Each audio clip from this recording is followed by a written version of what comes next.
Friends, అందరూ ఎలా ఉన్నారు? ఇవాళ తోటకూరతో అయితే కర్రీ అయితే చేయబోతున్నాను. చాలామంది ఫ్రై చేస్తే తినరు. అలాంటి వాళ్ళ కోసమే ఈ రెసిపీ. దీని ప్రాసెస్లోకి అయితే వెళ్ళిపోదాము. దీనికి కావాల్సినవి టమాటా ముక్కలు, ఉల్లిపాయలు, పచ్చిమిర్చి కట్ చేసి పెట్టుకోండి. ఆయిల్ వేడైన తర్వాత వెల్లుల్లి, కట్ చేసుకున్న వెజిటేబుల్స్ కూడా అందులోనే వేసి వేయించుకోవాలి. ఒక్కొక్కటి ఒక్కొక్కసారి వేయాల్సిన అవసరం అయితే లేదు. అన్నీ ఒకేసారి వేస్తే వాటర్ వేస్తాం కాబట్టి ఉడికిపోతాయి. కొంచెం కరివేపాకు, కొంచెం పసుపు వేసుకొని అయితే 2 నిమిషాలు వేయించుకోండి. ఇదైతే ఫ్రై అవుతూ ఉంటుంది. ఈలోపు మనం ఒలిచిపెట్టుకున్న ఆకుని శుభ్రంగా అయితే కడుక్కోవాలి. వాటర్లో 2-3 సార్లు అయితే కడుక్కున్నాను.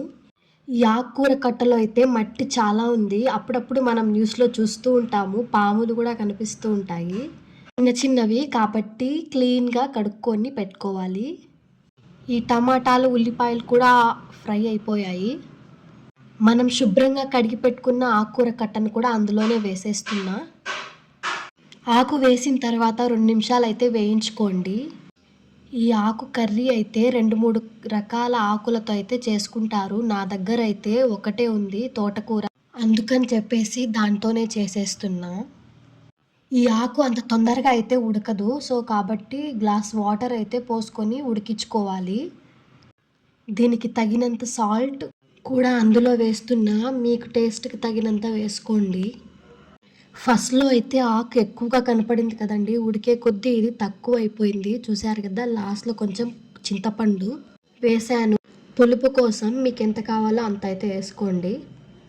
ఇది ఉడకడానికి టైం అయితే పడుతుంది కాబట్టి 1 గ్లాస్ వాటర్ అయితే వేసుకొని ఉడికించుకోండి. ఒకసారి ఇది కలిపేసి ఉప్పు చూసి మూత పెట్టేసి ఉడికించుకోవాలి. ఇది ఉడికేలోపు మనం ఒక చిన్న బ్రేక్ అయితే తీసుకొని వచ్చేద్దాం. ఈ సపోటా అయితే తినేస్తున్నా. ఇంతకీ మీకు ఏ ఫ్రూట్ ఇష్టమో కమెంట్ చేయండి. మీకు ఒక చిన్న ఎంటర్టైన్మెంట్ చూసేయండి. నా పనిలో నేనుంటే వీళ్ళు ఏం చేస్తున్నారో.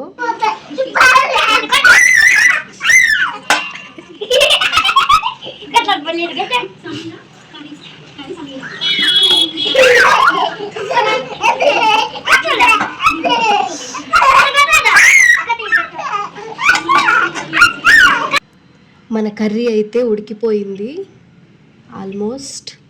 కొన్ని వాటర్ అయితే ఉన్నాయి, అవి కూడా ఇంకిపోవాలి. ఇంకిపోయిన తర్వాత పప్పు కర్రతో అయితే రుద్దేసుకోవడమే.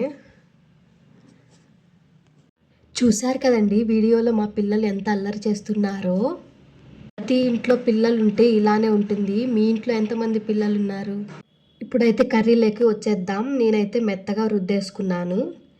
చూడండి, చూడ్డానికి ఇలా ఉన్న టేస్ట్ అయితే చాలా బాగుంటుంది. పిల్లలు కూడా చాలా బాగా తింటారు. నేను కూడా రైస్లో పెట్టుకొని తినేస్తున్నా. వేడి వేడి అన్నంలో ఈ కర్రీ వేసుకొని ఒక్కసారి తిని చూడండి. తప్పకుండా ట్రై చేయండి కర్రీని.